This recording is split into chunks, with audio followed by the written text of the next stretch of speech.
Oi, gente, tudo bem? Que saudade que eu tava de gravar SMR. Nossa, faz tempo.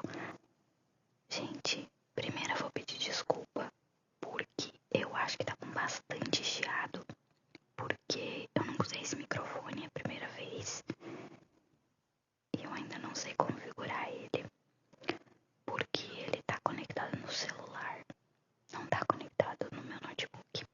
Eu acho que talvez eu poderia tentar gravar um vídeo conectado no Note, mas eu não sei como que ficaria a qualidade, né? Eu acho que ficaria boa, porque ele parece muito boa a câmera, mas eu prefiro o celular, não sei. Mas eu prometo pra vocês que eu vou tentar mexer o máximo possível, aprender pra que a qualidade do som fique melhor. Vão ter barulhos, óbvio, porque ele capta muito longe, ó. Eu não sei que barulho é esse que ele tá captando agora, mas ele vai longe. Prometo pra vocês que os vídeos ficarão melhores. A gente tá se organizando aqui em casa e se adaptando, até porque eu tô fazendo alguns atendimentos online. Então, quanto menos som o meu escritório aqui pegar, melhor vai ser. Até para os meus atendimentos, né? E a gente quer fazer um isolamento acústico aqui. Então, acho que vai ficar bem legal pra gravar vídeo. E eu vou aprender a mexer nisso aqui, tá? Prometo. Mas, iniciando o vídeo, eu falei pra vocês que ia trazer uma coisa diferente, né? Então, te prepara, te ajeita aí pra dormir, porque hoje nós vamos de sussurros do inconsciente. Sussurros do inconsciente. Nesse canal, então, nós vamos desvendar crimes reais com uma escuta, óbvio, mais sensível, com sussurros, histórias que revelam o abismo da mente humana. Sim, para você dormir ou refletir. Então, bem-vindos ao Sussurros do Inconsciente. Sussurros do Inconsciente. Hoje a gente vai se aprofundar em um dos crimes mais cruéis do Brasil. Primeiramente, para quem não conhece a ASMR, vou deixar aqui embaixo uma breve descrição. Acredito que todo mundo já conhece, mas eu tô falando assim porque é um vídeo de ASMR, tá bom? Um homem que atrai mulheres com promessas de amor, com promessas de esperança, mas que escondia uma mente profundamente perturbadora. Sim, nós vamos falar dele, o maníaco do parque. Ele convencia a gente, as suas vítimas, a seguir ele com promessas de trabalho, de que elas seriam modelos, né, de que elas fariam fotos pra, na época, acho que revista do Avon, essas revistas assim que eram bem conhecidas dos anos 90, porque ele atuou em São Paulo lá nos anos 90. E ele atraía essas mulheres e levava pra mata lá em São Paulo. E aí, gente, ele se apresentava de uma forma assim que muitas mulheres acabaram caindo, né, na conversa dele, porque ele parecia ser muito convincente, muito amoroso. Ele usava de muito charme e muito conhecimento. Ele tinha um conhecimento assim, como é que eu vou dizer pra vocês? Ele conseguia ler as pessoas. Sim, ele observava as meninas e via. Por exemplo, tem a história de uma no livro do Ulisses. Até vou deixar aqui o livro, esse daqui. Tem uma história de uma nesse livro, que eu vou falar assim bem brevemente, até o próprio Ulisses já falou sobre isso. Que ele percebe que a menina não gosta de sorrir, que ela sorri assim, com a mão no rosto. E daí, com essa observação bem minuciosa,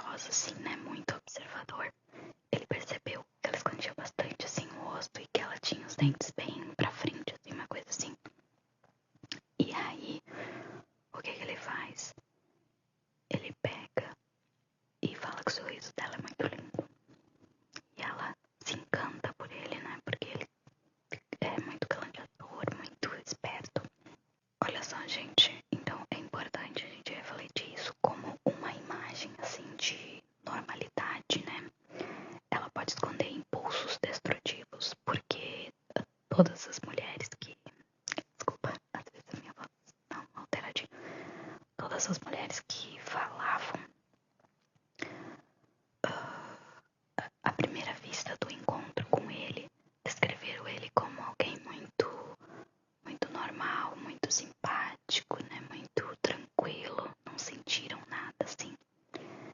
E, gente, é inacreditável, assim, quando tu tem a série também, né? Quando tu vê a série, aquele ator foi maravilhoso. Tu vê ele se transformar quando chega lá, sabe? No mato com as meninas. Aqui eu tenho um pouquinho sobre ele, então vou dar uma lidinha porque eu não lembro direito, tá? Francisco nasceu em 1967, no interior de São Paulo. Desde pequeno apresentava comportamentos ambíguos. Ora era retraído, ora sedutor. Já adulto, ele trabalhou como motoboy e depois como auxiliar de produção. Em 98, os corpos começaram a aparecer. Mulheres enterradas de forma improvisada. Eu anotei bastante coisa aqui, gente, porque às vezes a gente esquece. Roupas rasgadas, marcas de violência. O país inteiro ficou em choque. O maníaco do parque se tornava manchete. Gente, aqui vem uma coisa que eu quero contar pra vocês. Eu fiz um curso de criminologia faz uns 2 anos, eu acho, por aí. Logo quando eu comecei a estudar psicanálise, eu acho, eu já fiz esse curso de criminologia, um curso maravilhoso da Vivari. E a gente estudou psicopatas e nós vimos várias cenas de crimes. Inclusive a gente viu essas cenas dos crimes do maníaco do parque. A gente viu as mulheres, viu tudo, foto, tudo. É assustador. Eu não vou descrever pra vocês nem nada, mas até hoje, quando eu falo, vem na minha mente a imagem de uma das meninas e é horrível, assim, tipo, muito pesado, sabe?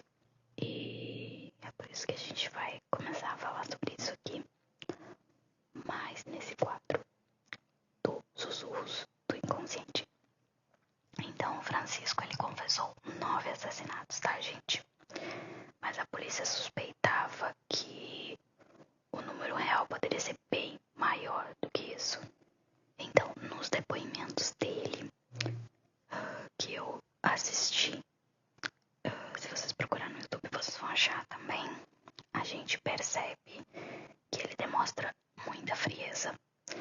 E ao mesmo tempo, ele também demonstra, ao narrar, né, os detalhes do crime, como se ele tivesse, assim, um controle. E aquilo ali parece que dá... Parece mais sobre um desejo, assim. E eu tenho anotado aqui, eu tô olhando de vez em quando porque eu tenho anotado, eu não quero esquecer de falar nada pra vocês. Eu tenho anotado aqui que ele disse bem assim, olha, elas não gritavam, pareciam gostar. Gente, essa frase foi dita por ele. Ela foi inspirada no conteúdo geral das falas dele, na verdade, né? Onde ele descrevia as vítimas com frieza e muitas vezes tentando minimizar a brutalidade dos atos dele, como se houvesse algo que deixasse as coisas menos pior. Ele dizia assim, mas elas não gritavam, elas pareciam gostar. E isso faz parte de um discurso muito perverso. Porque imagina, agora te imagina, tá?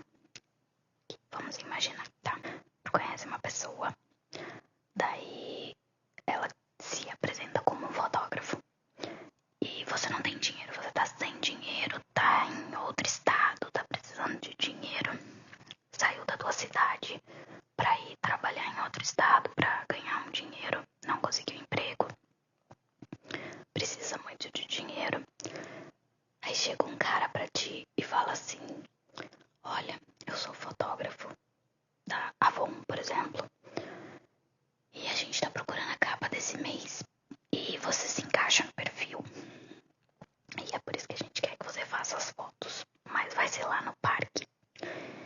E aí, eu preciso que você vá comigo pra fazer essas fotos. Você vai ganhar, sei lá, R$1.000, né? Vamos supor.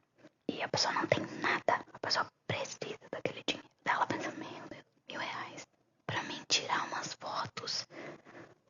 Pode, né? Ser bem interessante. Por que não, né? E ele até uma época, eu lembro de ter lido que ele usou uma câmera que assim no pescoço, né? E ele usava essa câmera pra atrair, né, as meninas, dizer que ele era fotógrafo. Então, esse discurso dele, ele é muito perverso, porque ele minimiza as coisas. Esse discurso de que, mas elas nem gritavam, pareciam gostar. Gente, do nada, o cara que ia tirar umas fotos suas, que tava te levando lá pro parque, vocês entram num lugar lá mais escondido e ele vira um monstro. Ele vira um monstro. Ele te bate, ele vai pra cima de ti. Ele vira outra pessoa. Muitas meninas, muitas não, acho que todas, que conseguiram escapar, que não foram muitas, né? Eu não lembro quantas foram agora, mas as que conseguiram escapar e contar como que ele virava outra pessoa, descreveram assim, como se ele virasse realmente um monstro, uma outra pessoa, uma outra personalidade, sabe? E eu acho que muitos especialistas, eu anotei aqui pra gente não esquecer, muitos especialistas interpretaram como uma tentativa de distorcer a realidade dos crimes e negar a violência praticada. Então, muitos deles achavam que ele falava isso pra minimizar, né? Essa tamanha brutalidade, essa tamanha crueldade dele, né? Então vamos refletir comigo. Vamos fazer uma pausa aqui. Uma pausa analítica, tá bom? Vamos fazer uma pausa aqui. O que leva uma pessoa a cometer essas atrocidades? Pensa comigo. Isso é desejo reprimido. Porque quando não elaborado, um desejo reprimido ele pode virar violência. E o Francisco, ele demonstrava traços perversos, tá? Com um desejo muito, muito forte de domínio. Um sadismo. Um sadismo, gente. E a mulher, nesse cenário, assim, do Francisco, né?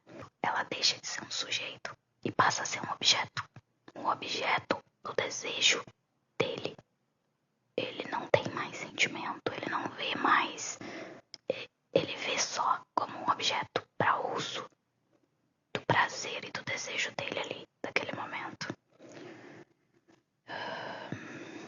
O que mais eu anotei aqui que eu queria falar pra vocês? Então, a mulher, foi isso que eu falei, né? A mulher passava a ser um objeto de controle dele, né? Eu diria que em seus crimes não havia apenas sangue, tá, gente? Havia inconsciente, fragmentado, pulsando, tentando calar aquilo que não podia ser simbolizado, tentando calar aquilo que ele não conseguia botar pra fora. Aqui eu tenho um pedacinho de laudos psicológicos e diz que ele foi diagnosticado com psicopatia, tá? Foi feito por especialistas durante as investigações e processos judiciais relacionados aos crimes cometidos. Laudos psicológicos indicaram que Francisco apresentava um conflito interno com sua identidade de gênero e autoimagem. Olha o que eu falei pra vocês sobre desejo reprimido. É bem isso. Eu li muita coisa falando que Francisco, sim, tinha um problema com a sexualidade dele. Ele não conseguia ser aquilo que ele realmente era. Eu acho que ele tinha um conflito muito grande. Eu não sei se tinha questões na própria família ali de preconceito, coisa assim. E isso fez com que ele reprimisse. Claro que isso não tem nada a ver com os crimes que ele cometeu. Não é agora qualquer pessoa que vai ser reprimida, que vai fazer esse tipo de crime.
silenciou tanto o que ele queria ser, que chegou uma hora que ele não aguentou. Mas é como eu falei pra vocês, não é todo mundo que reflete esse aspecto. Não é todo mundo que vai passar por uma coisa assim e vai fazer isso. O Francisco fez porque ele era um psicopata. E esse reprimir, esse esconder, isso tudo fez com que ele chegasse uma hora e ele não conseguisse mais segurar o que ele era. Eu acredito, lendo a história dele, a biografia dele, claro, não por ele, né? Por outras pessoas, mas eu acredito que toda a história dele, muita coisa assim que eu li também sobre a infância, se é que é verdade, tudo isso contribuiu bastante para que se fortalecesse essa perversão nele, sabe? Chegasse ao ponto que chegou. Óbvio que as histórias que a gente tem é só de outras pessoas, não tem muita coisa falada por ele mesmo, sabe? Por isso que eu acho muito interessante se a gente conseguisse fazer um projeto assim, que a gente conseguisse falar com eles, mas pra entender mesmo, tentar entender como que chegou a isso, sabe? Qual foi o momento que fez esse gatilho sair assim pra fora a ponto de ele chegar no extremo de fazer o que fazer. E depois que fez, que provou com tudo ali que aconteceu, não parou mais, não quis mais parar. E ele mesmo já disse, ele já falou, pelo menos foi o que eu li, que se ele sair, ele vai continuar fazendo. Então, eu sei que é complicado a gente dizer que quer estudar esse tipo de pessoa, mas eu me interesso mais pra daqui a pouco a gente conseguir ajudar outros que chegassem pra gente com esse tipo de desejo. Porque tu já pensou se ao invés do Francisco ter feito o que fez, ele conseguisse ter um acompanhamento e contar sobre a vontade de fazer isso, ou sobre os desejos sombrios dele. Talvez se ele falasse sobre isso, ele não teria chegado ao ato de cometer, porque ele colocaria pra fora em palavras. Isso é um talvez. Eu não tô dizendo que ele não faria, até porque ele é um psicopata. Mas, pensando bem, né? Será que se conversássemos mais, não conseguiríamos colocar nossos desejos pra fora de nós, falando, porque o falar nos cura. Então, talvez o falar sobre esses desejos sombrios nos faça ver o quanto eles são sombrios. Mas isso eu tô falando de nós, pessoas comuns. Bom, agora que tu ouviu até aqui, fecha teus olhos.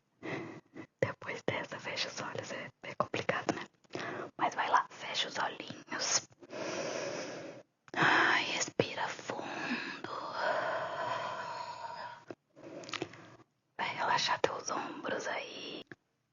E lembra, o inconsciente sempre fala, mesmo quando a gente tá tentando silenciar ele.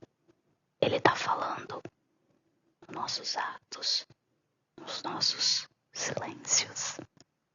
Muito obrigada mesmo. E nos vemos no próximo episódio. Boa noite e cuide bem do seu inconsciente.